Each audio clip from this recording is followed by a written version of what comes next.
foodies, welcome back to my channel. So I'd like you guys to join me in the kitchen today to make some nice vanilla sponge cake. So I'll bring you guys in closer. You can see all my ingredients and how I go about preparing my vanilla sponge cake. For my cake today, I'm using very simple ingredients. So I'm going to be using 6 eggs, 1 cup of sugar, 1 cup of all-purpose flour, half a teaspoon of lemon zest. You can use orange zest as well. This is totally optional. I just like to add it into my cakes for extra flavor. 1 teaspoon of baking powder, 1.5 teaspoon of freshly grated nutmeg, and 1.5 tablespoons of vanilla essence or vanilla extract. So to begin my sponge cake, I will crack my eggs into my mixing bowl and we'll start mixing that up. Okay, so I have my 6 eggs cracked one at a time into this bowl. I'm just gonna add my vanilla extract. And in the meantime that I'm doing this, I also preheated my oven at 350 degrees so it can be nice and hot for when this cake needs to go in. I just have my simple hand mixer here. So my eggs is nice and whipped up. As you can see, it has a nice foam on top of it. Here is where I will go in with my nutmeg and gradually add my sugar in. So I'll add a little bit in now. Okay, so I have all of my sugar in. I will continue to mix this on high for the next 8 to 10 minutes until I have a nice thick foam and the eggs and sugar has a lot of air into it. I'll show you what that looks like when I get there. So see you in a few minutes. All right, so my eggs and my sugar has finished mixing.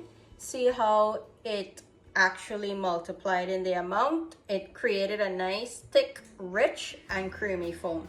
This is what you want. If your mixer takes a little while to do this, you probably need to do it for more than 8 to 10 minutes, but if your mixture does not look like this, your cake will not come out right. So just be patient with it, keep mixing, rotating your mixer or whatever mixer you're using, and it should foam up like this. Now I'll set this aside very carefully.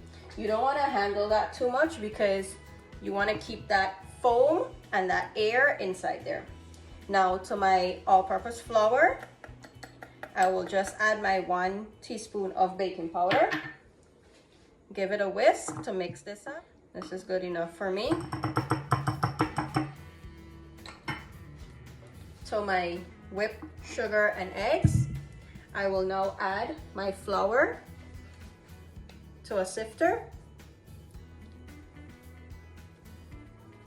in little bits.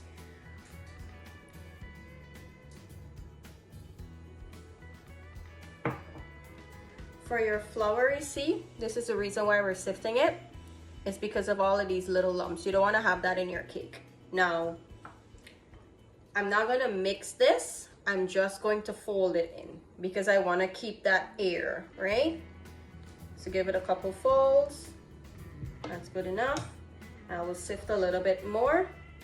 You want to sift a little bit at a time because if you were to sift all of it right away, it will be too much mixing for the cake. So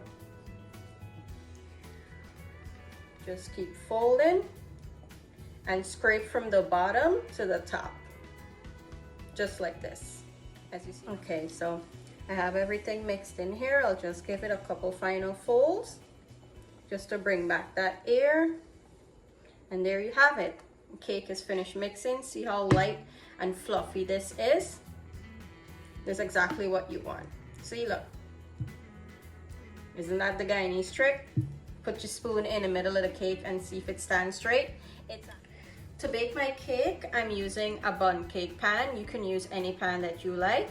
So here I have my pan. I gave it a really generous spray of Pam spray so that it doesn't stick. Even though it's a non-stick pan, I still always give it a good spray. I'll just pour my batter in.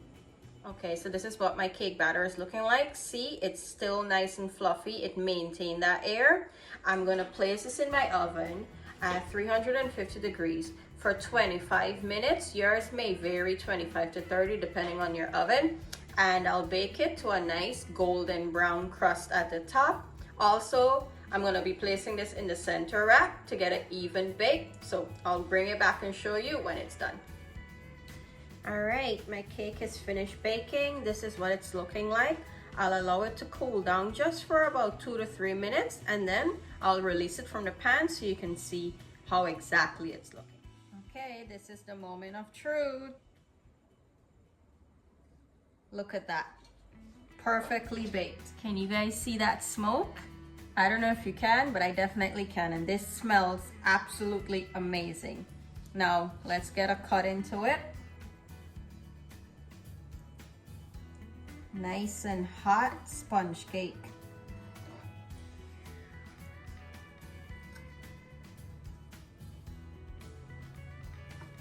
I really shouldn't be cutting into this right now because it's so hot, but so what? Look at that. Look how rich. If you listen, you can hear the sound of the sponge. Look how good that looks. It's nice and moist, nice and fluffy. It's still a little hot, so usually you would allow this to cool down, but I couldn't resist. I needed to cut into this cake. Thank you guys for watching today. Thank you for always supporting my channel. Without you guys, of course, this is not possible.